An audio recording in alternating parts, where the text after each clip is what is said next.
YouTube శ్రోతలకు అభినందనలు తెలియపరుస్తూ భగవద్గీత ప్రవచనములో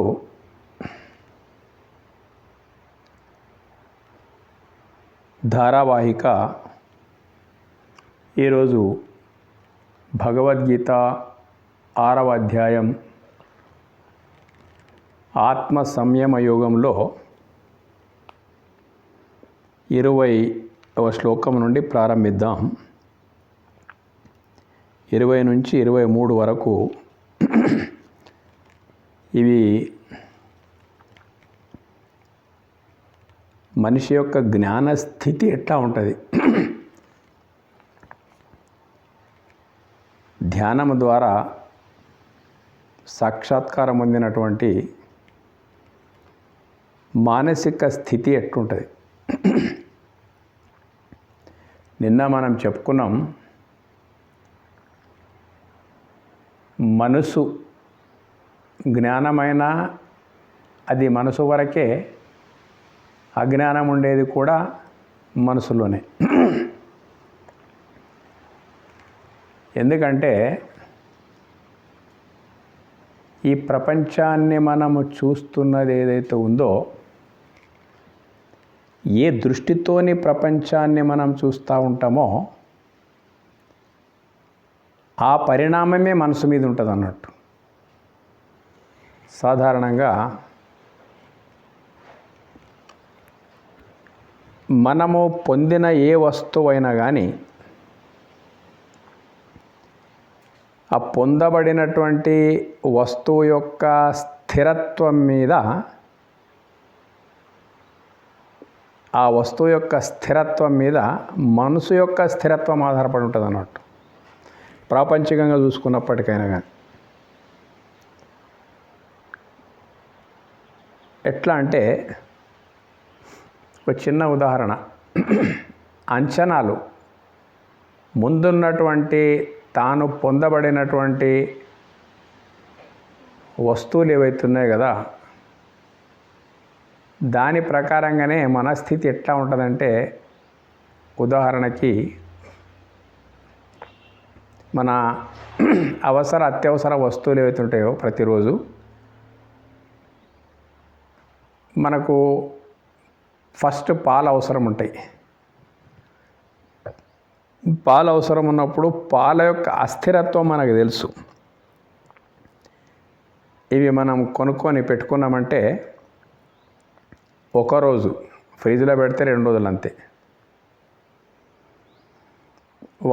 వాటి పరిస్థితి అంతే ఉంటుంది. కాబట్టి వాటిని అదే దృష్టితో చూస్తాము, వాటితో అదే దృష్టి నుంచి వ్యవహరిస్తాం మనం.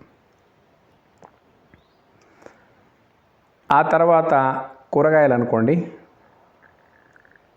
కూరగాయలు తీసుకున్నాం అనుకోండి, అవి ఒక 3-4 రోజులు అనుకుంటాం అంతే. ఫ్రిడ్జ్లో పెట్టేస్తే 3-4 రోజులకు మనకు సరిపడా ఉన్నాయని వాటిని ఆ దృష్టితోనే చూస్తాం మనం. వాటి విషయం లోపల ఎక్కువ ఎక్స్పెక్టేషన్ పెట్టుకోం మనం. వాటి పాలు అంతే, కూరగాయలు ఇంతే. ఇక చక్కెర విషయం తీసుకుందాం. చక్కెర తీసుకోవడానికి వెళ్ళిపోయినప్పుడు 10 కిలోలైనా తీసుకుంటాం. ఎందుకంటే 6 నెలల వరకు కూడా ఏం కాదు ఇది చక్కెర. పదార్థ ధర్మం అట్లుంది. కాబట్టి దాని నుంచి వ్యవహరించే దృష్టి కూడా మనకు కొంచెం వీటికన్నా కొంచెం దీర్ఘంగానే ఉంటుంది అన్నట్టు.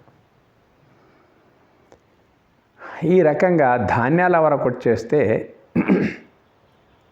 మన దృష్టి ఎట్లా ఉంటుంది? ఇది చాలా కీలకమైన విషయాలు ఇవి. ఒక 6 నెలలకు సరిపోయేటువంటి ధాన్యం, చక్కెర మాదిరిగానే ధాన్యం కూడా నిల్వ చేసుకోవచ్చు. చక్కెర కూడా ఎప్పుడైనా దొరుకుతుంది చక్కెర. అది దీర్ఘంగా ఉండేది ఉన్నప్పటికైనా కానీ దాని విషయంలో దృష్టి 2 కిలోలు 1 కిలో ఇట్లా తీసుకుంటాం అన్నమాట. మొత్తం మీద మన ఖర్చును బట్టి 5 కిలోలు, అంతకంటే ఎక్కువ సాధారణంగా ఉండని అంటాం అన్నట్టు.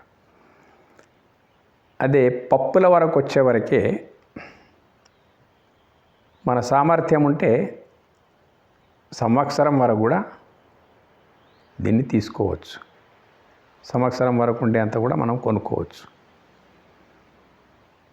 గోధుమలు, పప్పులు ఇవన్నీ కూడా అట్లా స్టోర్ చేసుకోవచ్చు మనం. వాటికి అదే దృష్టి ఉంటుంది మనకు. పాల దృష్టితోనే వాటిని చూడం. అప్పుడు మనం కూరగాయల దృష్టితో చూడం. చూసే దృష్టి మారిపోతుంది. ఎందుకంటే ముందు వస్తువుల లోపల ఉండే స్థిరత్వాన్ని బట్టి దాని గురించి నీ ఆలోచనలో కూడా ఆ మోతాదులోనే స్థిరత్వం ఉంటుంది అన్నట్టు, నీ మనసు లోపల కూడా.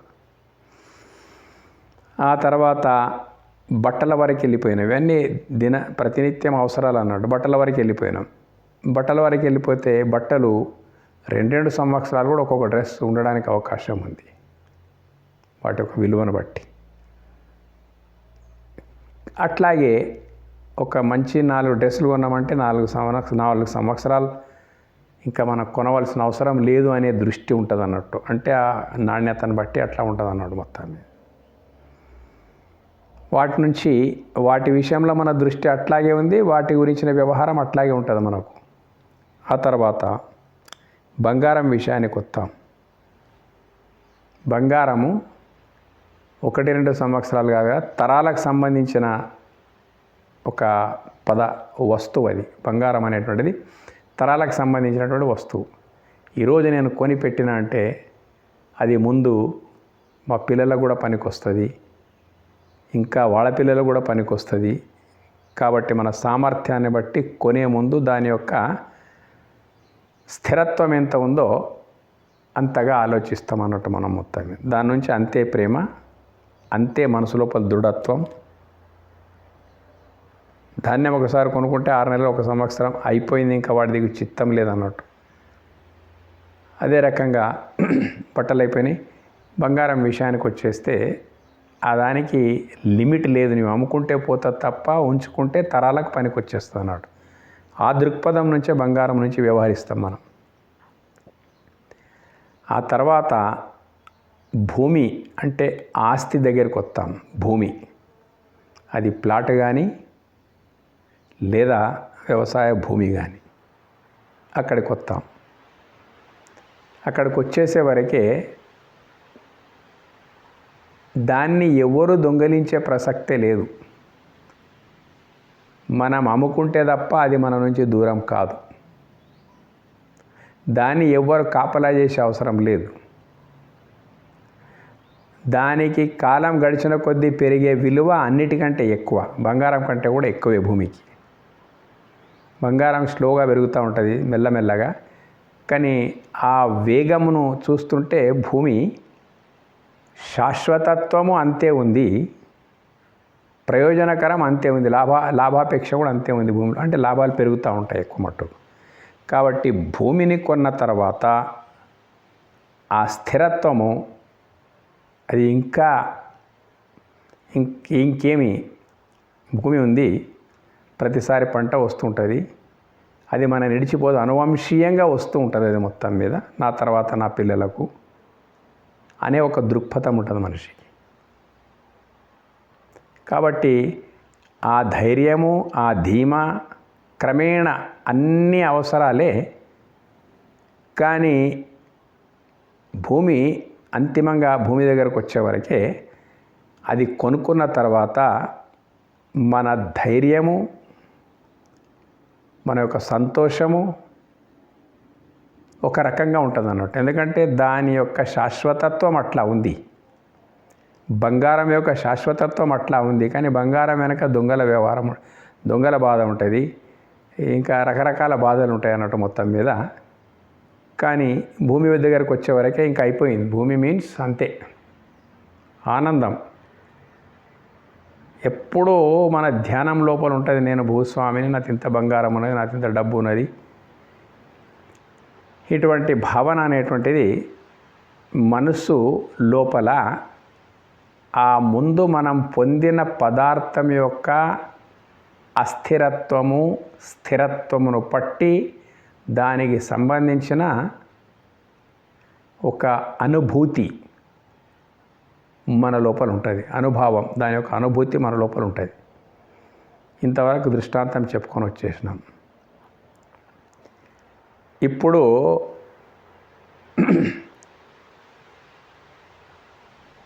ఇక ఆత్మ విషయానికి వస్తాం. దేహము ఆత్మకు సంబంధించి మాట్లాడుకుందాం మనం.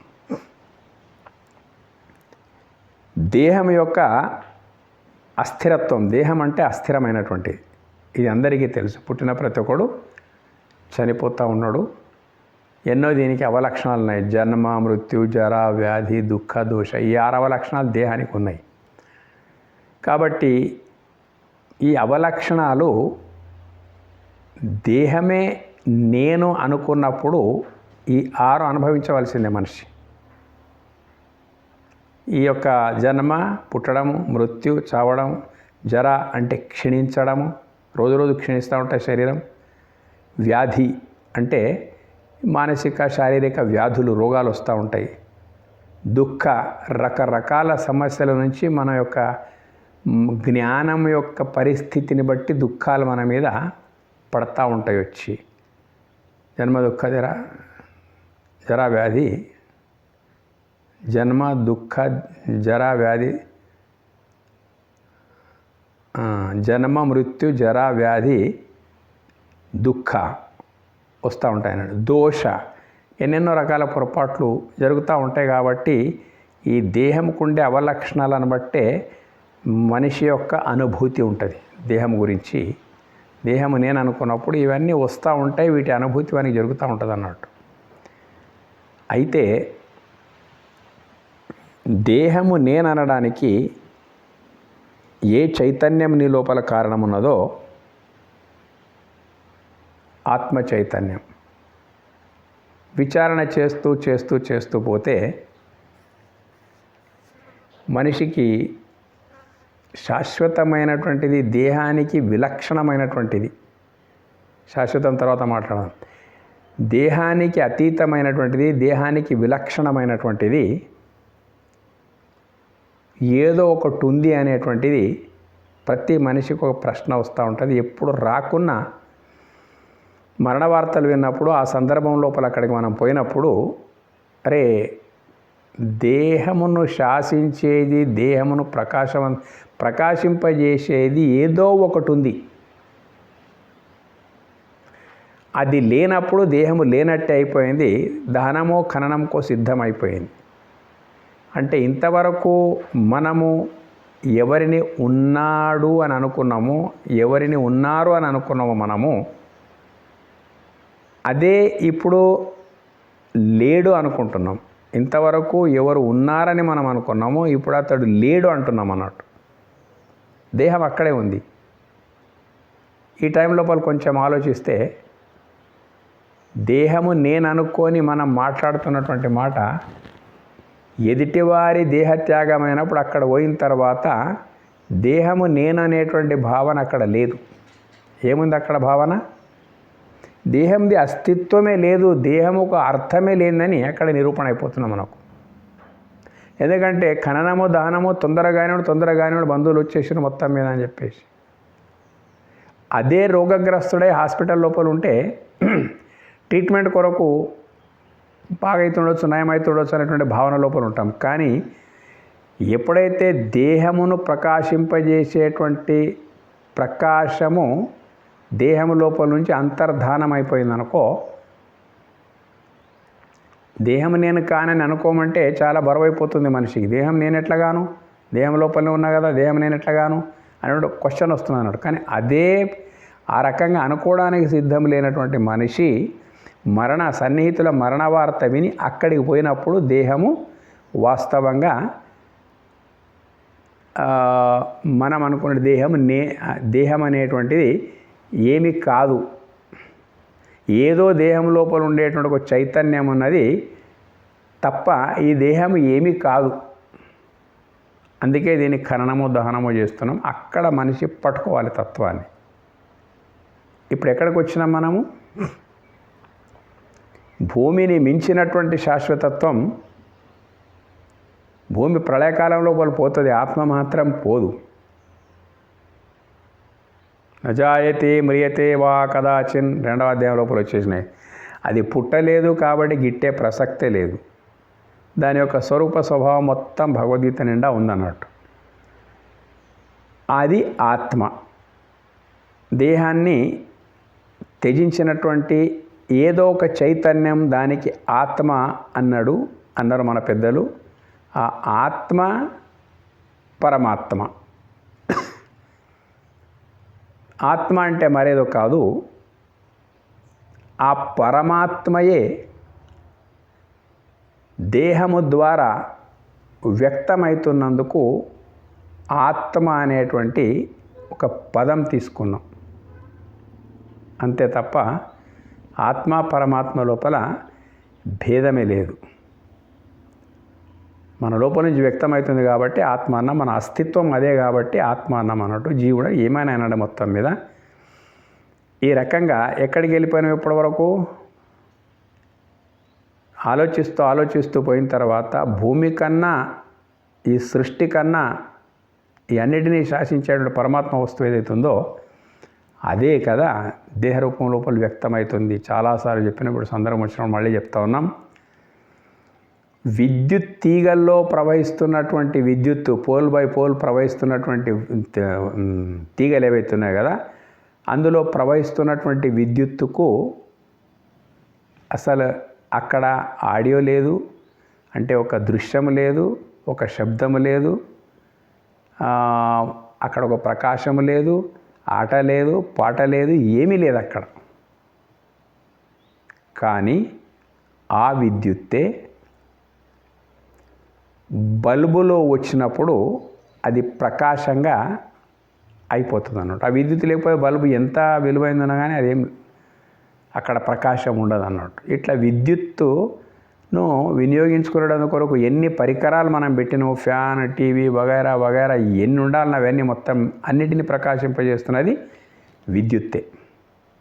ఉపాధి ప్రకారంగా మనం ఒక్కొక్కదానికి ఒక్కొక్క పేరు పెట్టుకున్నాం. అట్లాగే అన్ని దేహాలను ప్రకాశింపజేసేటువంటిది కూడా పరమాత్మయే. బింబ ప్రతిబింబవాదానికి వచ్చేస్తే కూడా బింబము పరమాత్ముడైతే ప్రతిబింబమే ఈ దేహము ద్వారా వ్యక్తమవుతున్నటువంటి చైతన్యం అన్నట్టు. అన్నిటి లోపల సమానంగా ఉంటుంది.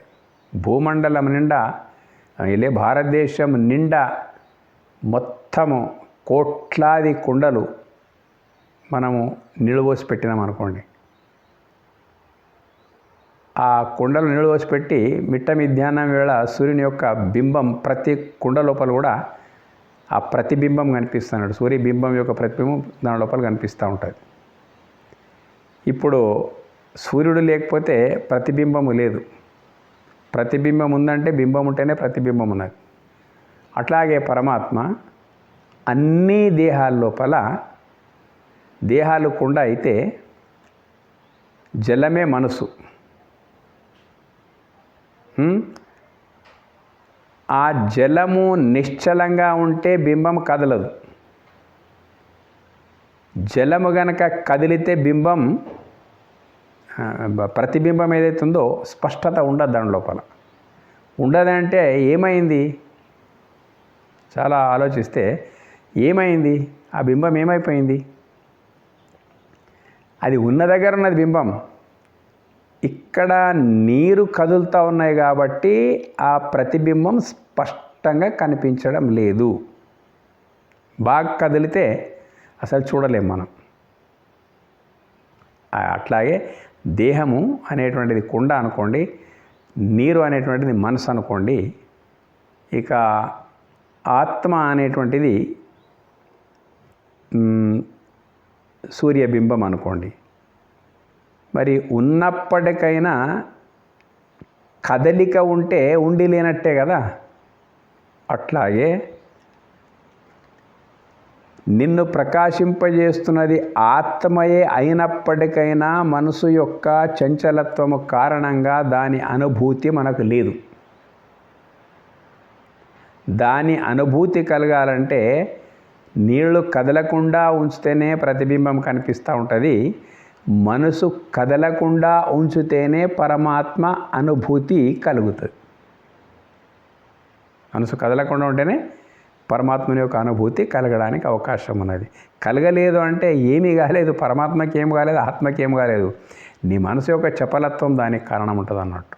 అంతకుమించి మళ్ళీ ఏమి లేదు. కాబట్టి ఎన్ని చెప్పినా ఏమి చెప్పినా మనసుకు సంబంధించి ఉన్నది. ఆత్మ సంయమ యోగం అధ్యాయం పేరే కదలకుండా మనసు నుంచు. ఎలాంటి పరిస్థితుల్లో కూడా చలించకుండా ఉంటే, ఎట్లా చలించకుండా ఉంటుంది? ఇంతవరకు చెప్పినట్టు మనసు అస్థిరత్వంతో కూడుకున్నటువంటి నశ్వరత్వంతో కూడుకున్నటువంటి వాటితో మమేకమైంది. కాబట్టి ఆ మనసు దాంతో మమేకమైనప్పుడు ఆ ముందు పదార్థం ఎట్లుంటుందో ఆ పదార్థం యొక్క శాశ్వతత్వాన్ని బట్టి మనసుకు స్పందన ఉంటుంది. ఇప్పుడు ఇదే మనసుకు అరే నన్ను ప్రకాశింపజేస్తున్నటువంటి పరమాత్మని, అదే మరేదో లేదు, నా చైతన్యానికి కారణం పరమాత్మనే అనే విషయం తెలిసినప్పుడు ఇంకా పరమాత్మ తత్వం ఎంత పరిపూర్ణము శాశ్వతమై ఉన్నదో మనస్తత్వము కూడా అంతే పరిపూర్ణం, అంతే శాశ్వతం, అంతే ఆనందదాయకం అవడానికి అవకాశం ఉంది. కాబట్టి ఇక్కడ మన ఈరోజు ఈ శ్లోకాలు ఏవైతే ఉన్నాయో 20 నుండి 23 4 శ్లోకాలు అటువంటి నీ దేహాన్ని ప్రకాశింపజేసే ఏ తత్వమైతే ఉందో ఆ తత్వము మరేదో కాదు, సాక్షాత్తు పరమార్థ తత్వమే అని నువ్వు తెలుసుకున్నప్పుడు ఆ మనసు ఎట్లా మారిపోతుంది? మారిపోవడానికి అవకాశం ఉంది. అది మారిపోతుంది. ఒక మామూలు మనిషి, ఇంకొక ఉదాహరణ చెప్పాలంటే, ఏది సంయోగం చెందుతుందో మనసు నుంచి, సంయోగము చెందినటువంటి దాని శాశ్వతత్వము, దాని యొక్క శక్తిమంతత్వమును బట్టి మనసు కూడా శక్తివంతంగా మారిపోతుంది అన్నాడు. ఇది పక్కా. ఒక చిన్న ఉదాహరణ తీసుకోండి. ఒక మనిషి ఒక సామాన్యుడే,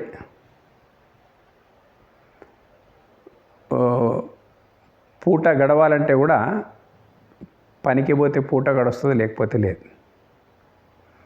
అటువంటి పరిస్థితి లోపల ఒక కుటుంబం ఉందనుకోండి. అయితే ఒక ఆవును కొనుక్కున్నాడు ఆ మనిషి.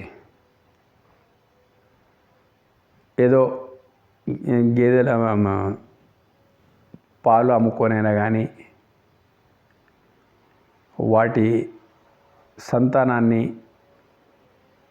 కోడెలను అమ్ముకొనైనా కానీ బ్రతకొచ్చు అని చెప్పేసి తన ఆదాయం లోపల ఒకటి యాడ్ చేసుకున్నాడు అన్నాడు. సరే, ఆవును కొనుక్కొని వచ్చిన తర్వాత దానికి కొంచెం షెల్టర్ కావాలి కదా, అక్కడిక్కడ గుంజలు పాతి గడ్డితోనో దాంతోనో కప్పడం చేస్తే బాగుంటుందని చెప్పేసి ఆ మనిషి ఏం చేసినాడు, గుణపం తీసుకొని తవ్వుతూ ఉన్నాడు. తవ్వుతూ ఉంటే అనుకోకుండా ఆ గుణపము లంకె బిందెల మీద పడ్డంటే, ఎప్పుడో ఎవరో పాతి పెట్టినటువంటి ఒక బిందె ఉంది, అంతా బంగారంతో నింపి దొంగల భయానికి ఎవడో పాతి పెట్టేసిండు, ఎప్పుడో పాతి పెట్టేసిండు, తెలియదు. ఈ మనిషి గుణపము దానిపైనే పడ్డది, పోయి ఓ 2 ఫీట్ల లోపల పోయిన తర్వాత, 1 ఫీట్ లోపల పోయిన తర్వాత అట్లా వచ్చేసింది. అది దాన్ని తీసుకున్న తర్వాత అమూల్యమైన సంపద అయిపోయింది. అంటే అందులోపల కిలోల కొద్ది బంగారం ఉంది, మంచి కడ్డీలు ఉన్నాయి, బంగారు కడ్డీలు ఉన్నాయి అందులోపల. ఎవరు దాచిపెట్టినో, పూర్వకాలంలో దాచిపెట్టారో అనుకోకుండా వెనికి ఇట్లా లభ్యమైంది. అట్లా అవుతూ ఉంటుంది, గుప్త నిధులు దొరుకుతూ ఉంటాయి మొత్తం మీద, అందరికీ తెలుసు. అది దాన్ని ఇంకించుకున్నాడు అన్నట్టు. ఆ రోజు భార్యకు సహితం చెప్పకుండా, ఇద్దరు పని పోయేటువంటి వాళ్ళు, జరిగిన కథ ఇదంతా. భార్యకు సైతం చెప్పకుండా, ఎందుకంటే ఆడవాళ్ళ నోట్ల మాట ఇంకదని చెప్పేసి ఇద్దరు కలిసి పనికి పోయేటువంటి వాళ్ళు, ఆ రోజు నేను పనికి వచ్చే స్థితిలో లేని, నాకు జ్వరం వస్తుంది, నువ్వు వెళ్ళిపో, నేను ఈరోజు పనికి రాను, ఇక్కడ చూయించుకుంటా హాస్పిటల్ అంటే సరే అని ఆమె వెళ్ళిపోయింది. వెళ్ళిపోయిన తర్వాత పల్లెటూరు కాబట్టి ఎవరు లేని టైం లోపల బాగా కప్పుకొని ఏదో ఎండలో కూర్చున్నట్టు నటన చేసి దాన్ని ఆయనతో తోవేసుకున్నాడు. తోయి బయటికి తీసేసుకున్నాడు. అండ్ లోపలే అంతా ఉంది అన్నట్టు. అయితే ఒక కూలీవాడు, మామూలు కూలీవాడు ఇది చేజిక్కిన తర్వాత ఆయన స్థితి ఎట్లా మారిపోయిందంటే, అప్పులోళ్ళు ఇంటికి వచ్చినా లెక్క పెట్టడం లేదు. లేకపోతే మొదలు అప్పులోళ్ళు ఇంటికి వస్తే పారిపోయేటువంటి వాడు, చిన్న ఏదైనా ఉంటే ఎవరి లెక్క పెట్టట్లేదు. ఏంటి భార్య అంటుంది, నువ్వు పనికి రాకపోతే ఎట్లా అంటే ముసి నవ్వుతావు అన్నాడు లోపల.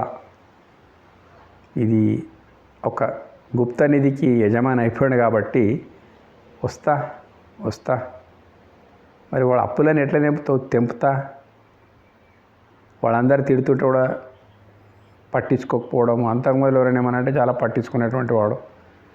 ఎందుకు అట్లా అయింది అనుభూతి అంటే, నిన్నటి వరకు ఒక శ్రామికుడు ఈరోజు ఒక నిధివంతుడు, అంటే పెద్ద ధనవంతుడు అన్నట్టు. కోట్లాది రూపాయలు విలువ చేసేటువంటి బంగారం ధనవంతుడు అయిపోయాడు. అది అనుభూతి ఆయన మనసు లోపల ఉన్నదన్నట్టు.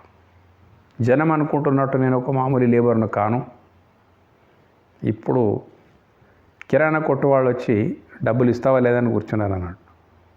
ఇస్తానయ్యా, ఒక్క నెల టైం ఇవ్వండి నాకు, నేను ఏ ఒక్క పైస లేకుండా ఇచ్చేస్తా నీకు, నేను వేరే దగ్గర అప్పడిగినా వాళ్ళు ఇస్తా అన్నారు, తెచ్చిస్తా అంటూ వాళ్ళ తిట్టు కూడా తగిలించుకోవడం లేదు. వాళ్ళ అవమానాన్ని కూడా సహిస్తా ఉన్నాడు. ఎందుకు? ఈ కొట్టును 4 సార్లు నేను కొనగలుగుతా, అంత శక్తి నాతున్నదని చెప్పేసి మనసు లోపల అనుకుంటా ఉన్నాడు అన్నట్టు. ఏంటి, తాను పొందింది ఏదైతుందో దాని యొక్క విలువ నువ్వు పట్టి వీని అనుభూతి లోపల ఒక శక్తి వచ్చేసింది అన్నట్టు. వీని అనుభవం లోపల ఒక శక్తి వచ్చేసింది. ఇది ప్రాపంచిక ఉదాహరణ అన్నట్టు. అదే రీతిగా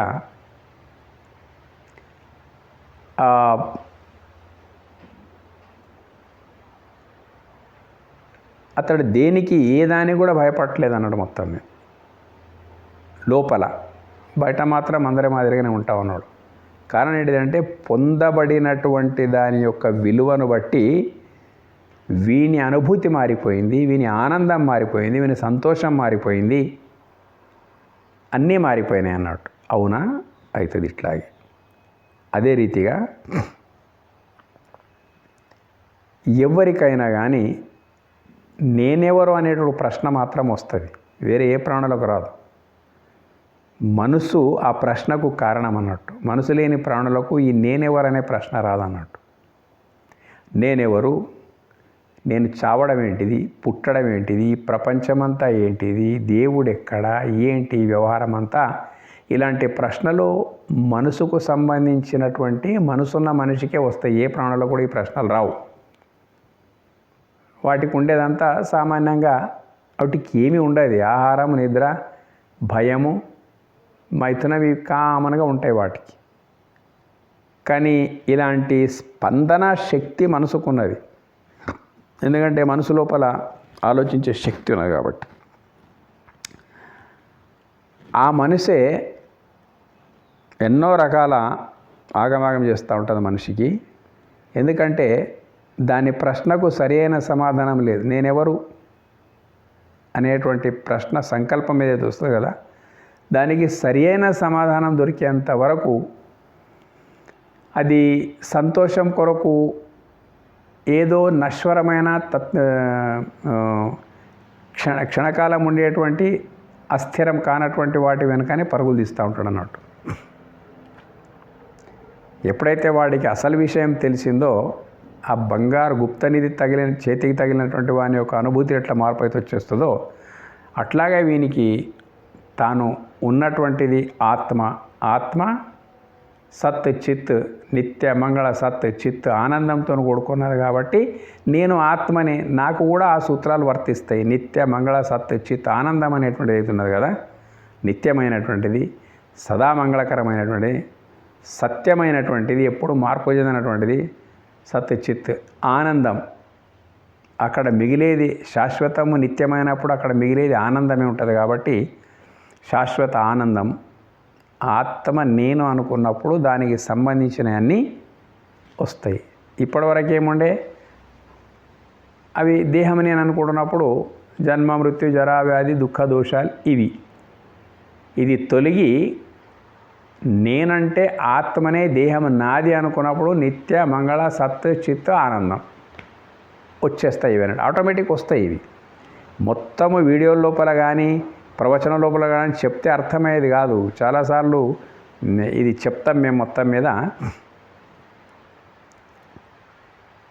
నిమ్మపండు ఎట్లుంటే పుల్లగా ఉంటుంది, చింతపండు పుల్లగానే ఉంటుంది, మామిడికాయ పుల్లగానే ఉంటుంది.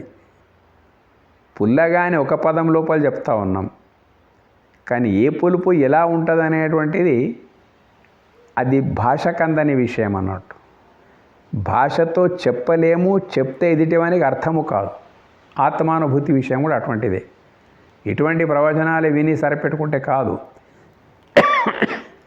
అనుభవజ్ఞులను ఆశ్రయించి తరచి పరిపరి విధాల ప్రశ్నించి అనుభవం లోపలి తెచ్చుకోవాల్సిన విషయం అనేది. ఎవరితో ప్రశ్న లేదో వాళ్లకు జవాబు అవసరమే లేదు. ఎవడు చెప్పినా అది అర్థం కాదన్నట్టు.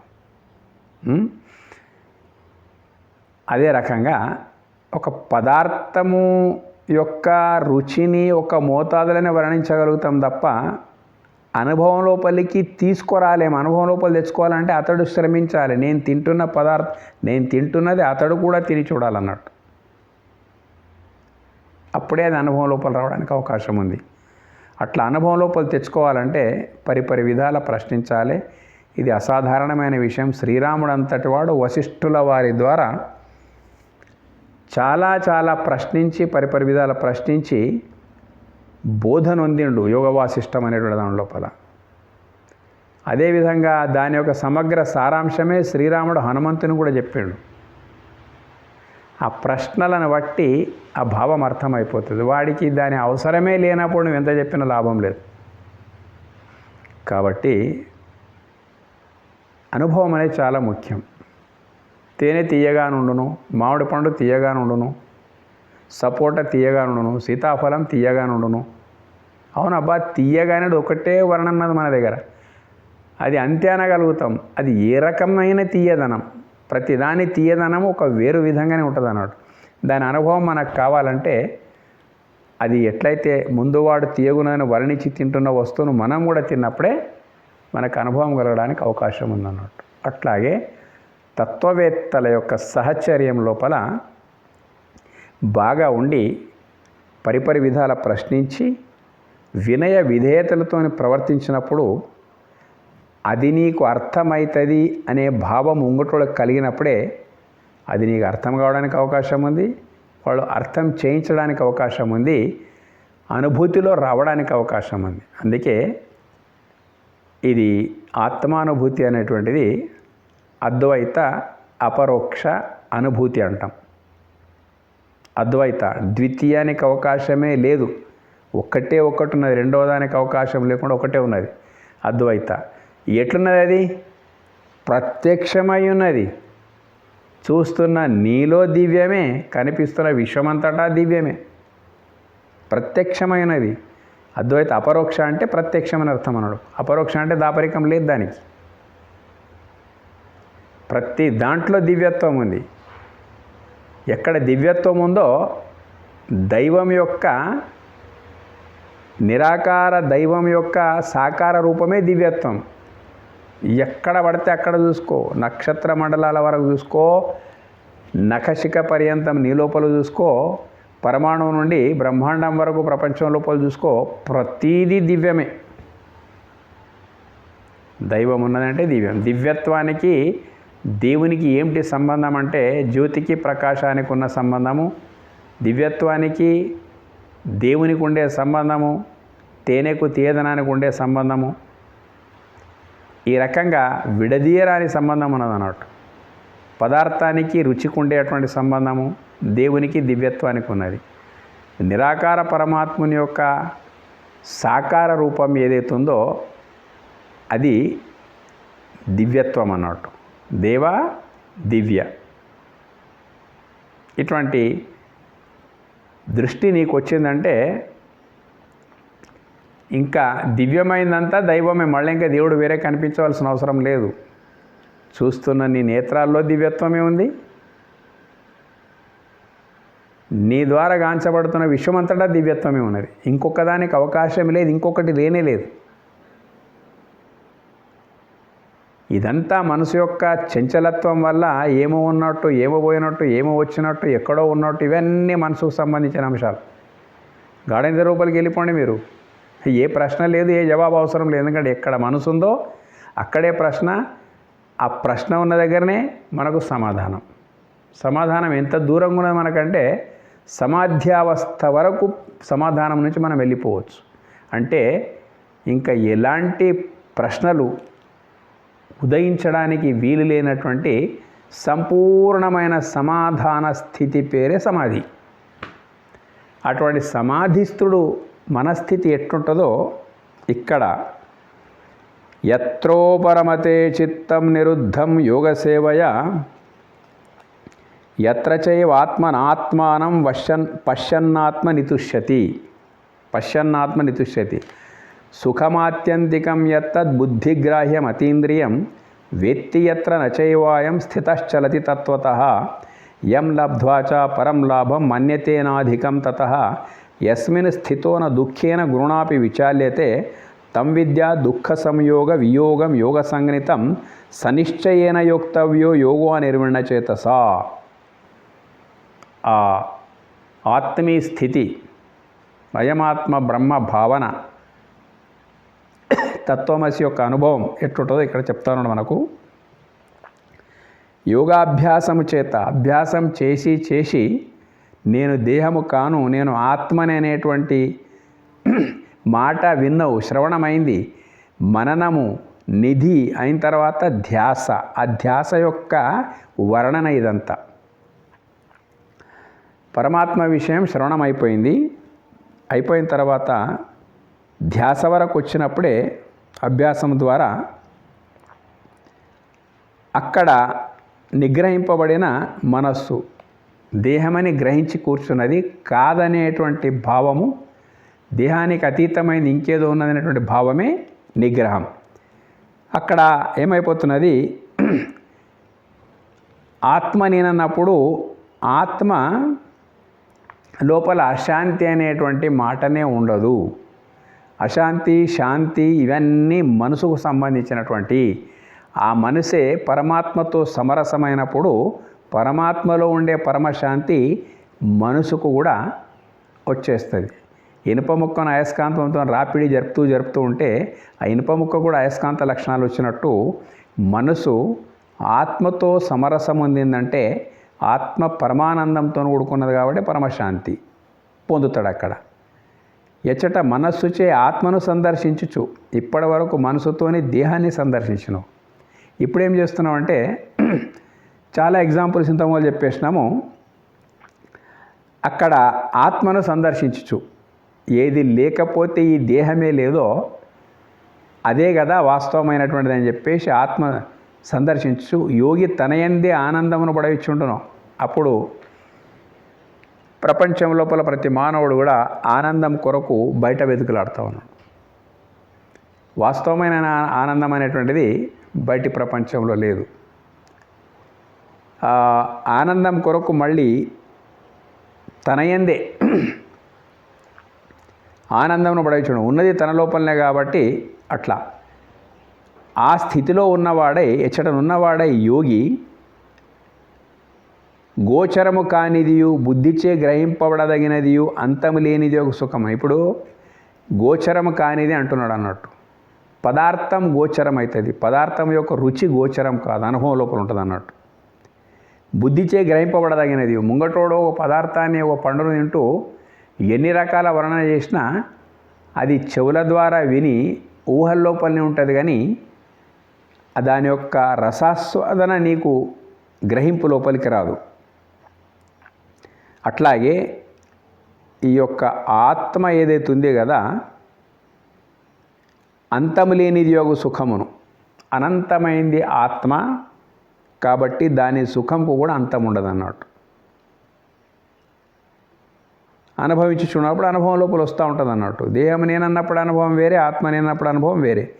మరి స్వానుభవం నుండి ఏమాత్రం చెలింపకుండానో, నేను అనుభవము, అంటే నేను ఏమై ఉన్నానో అదే అనుభవంగా పరిణామం అందుతుంది. ఇక్కడ ఒక చిన్న ఉదాహరణ అన్నట్టు. తానేమై ఉన్నాడో ఆ అనుభవమే మనిషికి ఉంటుంది అన్నట్టు.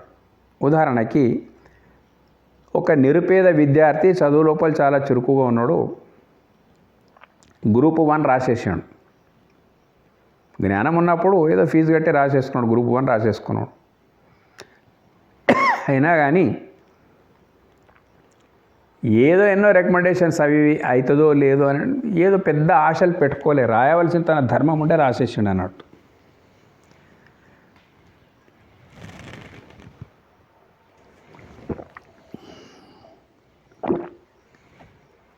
రాసేసిన తర్వాత అదృష్టవశాత్తు అడిషనల్ ఎస్పీగా సెలెక్ట్ అయిపోయాడు. అడిషనల్ సూపరింటెండెంట్ ఆఫ్ పోలీస్గా సెలెక్ట్ అయిపోయాడు. కళలో కూడా వాడు అనుకోలేదు. అంతవరకు ఉండే ఏముందంటే ఒక షాపింగ్ మాల్లో అకౌంటెంట్గా ఉండే ఆ మనిషి. ఒక పెద్ద షాపింగ్ మాల్లో అకౌంటెంట్గా లెక్కలు మెయింటైన్ చేసి కంప్యూటర్ ఆపరేటర్గా ఉండే చిన్న ఒక ఉద్యోగం ఉండే, అయిపోయింది అన్నాడు. ఆ పని చేస్తూ ఉండగా 2-3 రోజులు లీవ్ తీసుకో, ఒక 15-20 ఒక నెల అట్లా లీవ్ తీసుకొని ప్రిపేర్ అయ్యిండు, ఎగ్జామ్కు పోయి రాసేసాడు. తర్వాత వచ్చి జాయిన్ అయిపోయాడు, అదే షాపింగ్ మాల్లో జాయిన్ అయిపోయాడు.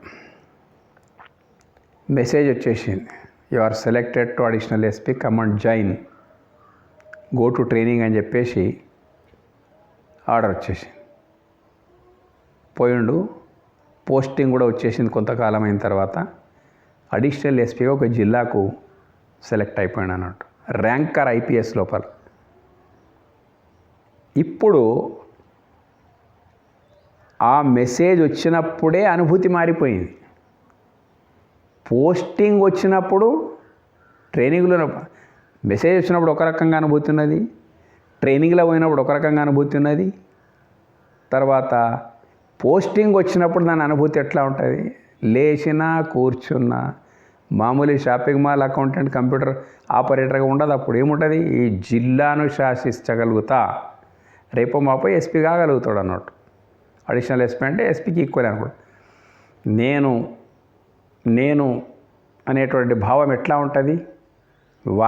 వాని పోస్టును వాడు స్మరించుకున్న తర్వాత తబ్బుబ్బి అయిపోతాడు అన్నట్టు. నేనేంటి ఇంత అట్లా అని చెప్పేసి స్వానుభవం నుండి ఏమాత్రం చలింపకుండాను.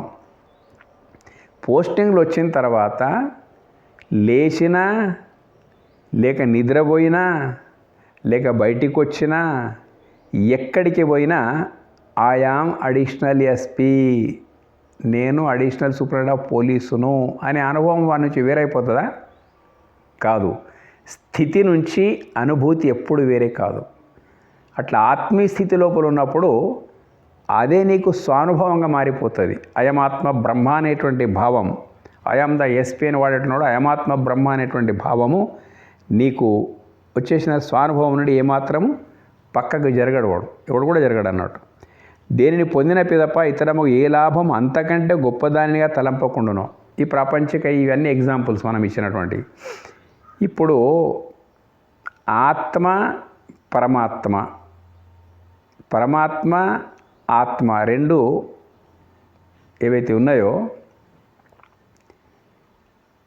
బింబ ప్రతిబింబం మాదిరిగా ఉన్నాయి అన్నట్టు.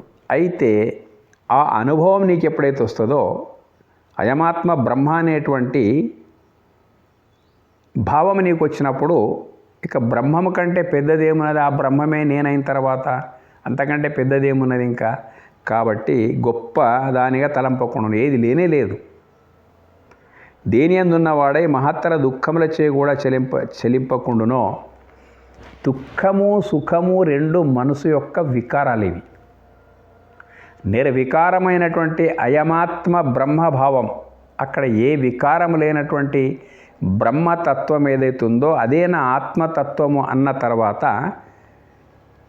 ఈ మనసు లక్షణం ఏదైతే ఉన్నదో, సుఖ దుఃఖాల లోపల చెలించేటువంటి లక్షణం ఉన్నదో, ఇంకా అక్కడ ఎక్కడ వర్తిస్తుంది?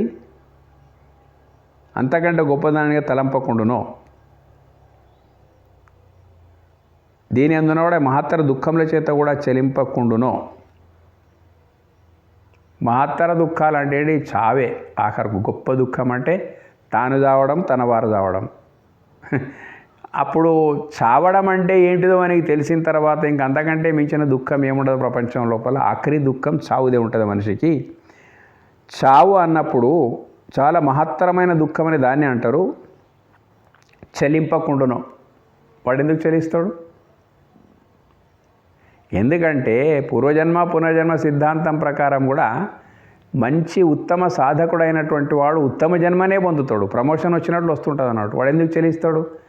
అది కాకపోతే కూడా ఆత్మజ్ఞానం లోపలికి వచ్చిన తర్వాత అయమాత్మ బ్రహ్మభావం ఉన్నప్పుడు ఇంకా దుఃఖం ఇక్కడ ఎందుకు ఉంటుంది వానికి మొత్తం మీద? దేహం నేను అనుకున్నప్పుడు అన్నీ ఉంటాయి. దుఃఖ సంబంధము లేశమైనను లేని అట్టి స్థితిని యోగం. దుఃఖ సంబంధం లేశమైనా కూడా దేహము నేను అనుకున్నప్పుడు అన్ని సంబంధాలు ఉంటాయి. దుఃఖ సంబంధము లేశమైనను లేనట్టి. చూడండి ఒక మాట, భయంకర దుఃఖంతో కూడుకొనున్నటువంటి ఒక మనిషి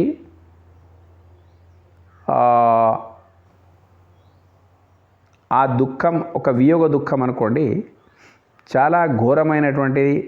ఒక కుటుంబం యాత్రలకు పోయింది, యాక్సిడెంట్ లోపల దాదాపు అందరూ అయిపోయిన తర్వాత ఆయన బాధ ఎంత ఉంటుంది మీరు చెప్పండి. అయితే అలసిపోయి సొమ్మసిల్లి గాఢ నిద్ర లోపలికి వెళ్ళిపోయాడు. ఆయన బాగా అలసిపోయాడు, ఏడ్చి బాగా అలసిపోయాడు. అనుకోకుండా శరీర ధర్మం ప్రకారం గాఢ నిద్ర వచ్చేసింది. ఆ నిద్ర లోపల జాగ్రత్త లోపల నిద్ర లోపల ఉందా? లేదు. ఎందుకు లేదంటే అక్కడ మనసే లేదు. మనిషి ఉన్నాడు, మనసు లేదు. మనిషి ఉన్నాడంటే మళ్ళీ మేల్కాడు, మళ్ళీ బాధ స్టార్ట్ అయిపోయింది. అంటే బాధ అనేటువంటిది మనసుకు సంబంధించినటువంటిదే. మనసు లేనప్పుడు ఏ బాధ లేదు. ఇంకా ఎక్కడికక్కడ శవ పంచనామాలు వగైరా అవుతా ఉన్నాయి, ఇంకా హ్యాండ్ ఓవర్ చేయలేదు. పోలీసులు వ్యవహారం చెప్తా ఉన్నారు, బాధనే బాధ. కానీ అందులోపల నిద్ర వచ్చినప్పుడు బాధ లేదంటే అక్కడ మనసు పని చేయట్లేదు. మనసుతోనే బాధ. మనసుకు అందిన సంస్కారమును బట్టే బాధ యొక్క మోతాదు ఉంటుంది అన్నట్టు. అట్లా ఇక్కడ ఏంటంటే మహత్తర దుఃఖం చేత కూడా చెలింపకుండాను దుఃఖ సంబంధం లేశమైన లేనట్టు. గాఢ నిద్ర లోపల ఏమైనా సంబంధం ఉందా? లేదు. అట్టి స్థితిని యోగమని ఎరంగవలేను. అంటే నీ మనసు దేహము నుంచి డిస్కనెక్ట్ అయ్యి ఆత్మ నుంచి కనెక్ట్ కావడం ఏదైతే ఉందో దాని పేరే యోగం. యోగా అంటే మామూలు మాట కాదు. యోగా అంటే ఆధ్యాత్మిక మార్గం లోపల పరిపూర్ణమైనటువంటి స్థానం అన్నట్టు. అందుకే భగవద్గీతను యోగశాస్త్రం అన్నారు. ఎందుకంటే నీ మైండ్ ఏదైతే ఉందో ఎక్కడ రిలేట్ అయిపోయింది? పరతత్వంతో రిలేట్ అయింది. కాబట్టి అట్టి స్థితిని ఎలాంటి చెట్టు ఆకులు గాలి వస్తే కదులుతూ ఉంటాయి, కానీ ఒక కాంక్రీట్ పిల్లర్ ఉంటుంది, పెద్ద పిల్లర్ ఉంటుంది అన్నాడు. సిమెంట్ కంకరతో తయారు చేసినప్పుడు ఎత్తైన ఒక పిల్లర్ ఉంటుంది, స్తూపం మాదిరి కూడా. స్తూపం అనుకోండి. గాలికి అది కదులుతుందా? కదలదు. చెట్టు ఆకులు మాత్రం కదులుతూ ఉంటాయి. అట్లాగే ఆత్మ సాక్షాత్కారం అయమాత్మ బ్రహ్మ అనుభవం లోపల ఉన్నటువంటి వానికి ఇంకా ఏది కూడా ఏమి చేయలేదన్నట్టు. దుఃఖ సంబంధం లేనట్టి అట్టి స్థితిని యోగమని ఎరంగవలయును. యోగం అంటే ఇంత పెద్ద కథ దీని వెనుక ఉన్నది. అట్టి ఆత్మ సాక్షాత్కార రూప యోగము, ఈ స్థితి దుఃఖంచే కలతొనదని ధీర మనస్సుచే పట్టుదలతో సాధింపదగి ఉన్నది. నీ సాధన యొక్క పరాకాష్ట ఇంత దూరం దాకా వచ్చేస్తుంది. కాబట్టి శ్రవణ, మనన, నిధి, ధ్యాసన లోపల ఎక్కడ కూడా కాంప్రమైజ్ కాకూడదు. కాడు నిజమైన ముముక్షమైనటువంటి వాడు. విన్నాడు, మహావాక్యాలు విన్నాడు. అహం బ్రహ్మాస్మి, తత్వమసి, అయమాత్మ బ్రహ్మ, ప్రజ్ఞానం బ్రహ్మ, ఎటు పోయినా నీ లోపలనే బ్రహ్మమున్నాడనేటువంటి మాట శ్రవణమైపోయింది. అప్పుడు మనసు అంతటితో నాగదు. అది ఎన్నో తర్కాలను తెచ్చి ముందు పెడతా ఉంటుంది మనసు. కాబట్టి ఆ తర్కాన్ని మననశీలత్వం నుంచి ఎగరగొడుతూ ఉండాలన్నట్టు. మననం, ఏది సత్యం, ఏది అసత్యం, ఏది ఎట్లా, మనసు ఏంటిది, దేహం ఏమిటిది, ఇంద్రియాలు ఏమిటి, ఇవన్నీ మననం. శ్రవణమైన తర్వాత మననం. శ్రవణమైనంత మాత్రాన మనసు అడ్డంకిగా ఉంటుంది. ఆ మనసు నుంచే మననం చేయాలి మళ్ళీ, ఇంకా దేని నుంచి కాదు. మననం, శ్రవణమైన మననం. నిధి అంటే ఒక కన్క్లూజన్ వచ్చేస్తుంది. ఎన్ని కోణాల నుంచి ఆలోచించినా దేహానికి సాక్షిగా విలక్షణంగా ఉండేటువంటి ఒక తత్వమే నేను అనేటువంటిది దృఢమైపోతుంది. నిధి అది ఎప్పుడు దృఢమైందో ధ్యాస. ఇంతవరకు దేహ ధ్యాస ఉన్నది. సత్యం తెలిసిన తర్వాత అయమాత్మ బ్రహ్మ ఆ ధ్యాస వచ్చేస్తుంది మనిషికి. అప్పుడు ఇంకా ఏ దుఃఖం కూడా నిన్ను కలత లోపల తీసుకుపోజాలదు. ధీర మనస్సుచే పట్టుదలతో సాధింపదగి ఉన్నది. ఎందుకంటే ఎక్కడ ముళ్ళుందో అక్కడే సూది పెడతారు అన్నట్టు, ఆ ముళ్ళు తీయడానికి. ఇవన్నీ భిన్నత్వం ఎక్కడుందో, ఈ భిన్నత్వం ఎక్కడుందో, ఏకత్వం యొక్క బోధ దానికే కావాలి. ఒకటికి రెండుగా చూపిస్తున్నది ఏంటిది? మనసే. ఎట్లా కళ నీ లోపల నుండి నిన్ను వేరే చేసి ఆ మిథ్యారూపమైనటువంటి స్వప్నంలో ఉండే నేను నువ్వు సత్యం అనిపిస్తుంది. ఆ స్వప్నము నిజంగా ఇక్కడ పడుకున్నటువంటి నిజస్వరూపమును మిథ్య అనిపిస్తుంది. స్వప్నం ఈ పని చేస్తుంది అన్నట్టు. అట్లాగే ఎక్కడ పడితే అక్కడ ఆలోచిస్తే బ్రహ్మ చైతన్యం తప్ప ఇంకొకటి లేనప్పటికైనా కానీ ఈ మనసు కారణంగా ఒకటికి రెండైపోయినాయి అన్నట్టు. స్వప్నము కంటున్న దేహం ఒకటి, స్వప్నంలో కనిపిస్తున్న దేహం ఒకటి. ఇంట్లో ఒకటే సత్యం, రెండు సత్యం కావు. అట్లాగే మనసు ఏదైతుందో మనసు కారణంగానే నేను జీవుడినైనా, ఆ దేవుడు ఎక్కడో ఉన్నాడు, ఆ దేవుని పట్టుకోవాలి, అది సాధ్య వస్తువు, సిద్ధ వస్తువురా నాయన అని చెప్పేసి మహావాక్యాలు చెప్తుంటే అది సాధ్య వస్తువు అని భ్రమింపజేసి సాధకుడిగా ముప్పు తిప్పలు పెట్టేటువంటిది మనసే. గాఢ నిద్రలో ఎలాంటి ఫీలింగ్స్ లేవు. మహాజాగ్రత్త లోపల కూడా మనసు మాయమైపోతుంది. ఇది ఆత్మ సంయమ యోగం ద్వారా పొందబడేటువంటి మహోన్నతమైనటువంటి మానసిక స్థితి. ఇది మీకు నచ్చితే సబ్స్క్రైబ్ చేయండి. ధన్యవాదాలు.